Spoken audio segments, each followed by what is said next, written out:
Welcome to my world history notes, where I read from the book that I wrote to teach homeschoolers world history. It's a survey, surface. It's called A Bible Believer Looks at World History. You can get it on lulu.com, amazon.com, at the Bible Baptist Bookstore, or just follow me here. And we're talking about the era after World War One. So I want to begin today um, with China.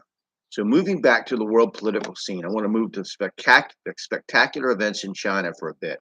In the years 1900 and 1901, China experienced the Boxer Rebellion, incited by anti-foreign elements in the government who were tired of the control that the European colonial powers had. A fanatical secret organization, which we would call terrorists, named the Righteous Harmonious Fist, that's kung fu practitioners called boxers, attacked missionaries and Chinese converts to Christianity. The Empress Su Si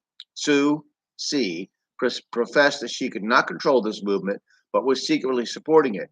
The eventual result was a siege of the foreign legations at Peking and a multinational relief army sent to rescue them, with tremendous monetary penalties laid on the Chinese government. Military historians say that since the multinational force was poorly organized and poorly led, with components that would eventually go to war against each other, that if the Chinese had been better organized and armed, they would have defeated the foreign military venture. There was a movie, excuse me, with Charlton Heston called 55 Days at Peking, I think, about this, kind of glamorized and oversimplified, but interesting nonetheless.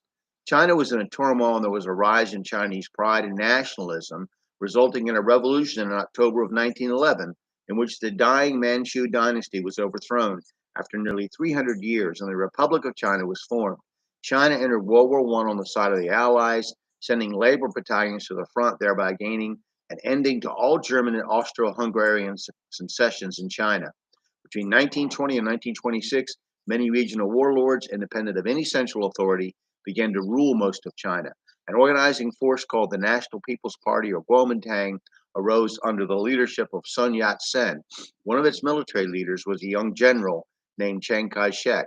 Communist Russian military advisors were prominent among the Kuomintang, as Russia attempted to exert military and political influence on its massive neighbor.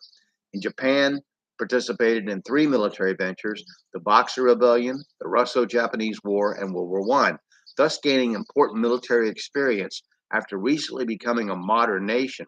Growing militarism in Japan created a change of attitude and a desire to outwardly expand, resulting in its invasion of China in 1931, which eventually was responsible for the deaths of 10 million Chinese. In the British Isles, between 1916 and 1921, there was an Anglo-Irish Civil War, when armed rebellion broke out in Dublin, Ireland, against British rule in an effort called the Easter Uprising. The Irish Free State was established in 1922. Warfare continued between the Catholic South and the Protestant British-owned country of Northern Ireland, also known as Ulster. Even after that abated, conflict between Catholics and Protestants in Ulster continued. And finally, in Germany, the shaky government that existed after the defeat of World War One, the Weimar Republic, endured several results, and because of German default on war reparations, French and Belgian troops invaded and occupied the Ruhr Valley, the heartland of Germany's heavy industry. Even after this dispute was settled, France was fearful of German resurgence and began to build the Maginot Line, a string of fortifications between the two countries, to deter future aggression. Although a part of the Versailles Treaty ending World War One, the Saint-Germain Treaty broke up the once powerful Austro-Hungarian Empire. There was strong drive in the independent nation of Austria to unite with Germany, with, with which they shared a common language and culture. This was forbidden by the aforementioned treaties. Hungary, as an independent state, began to be ruled by a communist regime almost immediately. So we're going to go back to the Middle East next time, and then we're going to jump into science and art, and we'll finish up in this section there and ask a few quiz questions. All right, thank you. And there's a lot more to cover, a lot more that I'm not going to cover. I'll tell you right now, just skimming the surface. I hope that you'll take something that I've not mentioned and run with it and learn about it, or take something that you already know about, or take something that I've mentioned and dig deeper. It's just an amazing thing to study history. All right, thank you. Take care. Mm, mm.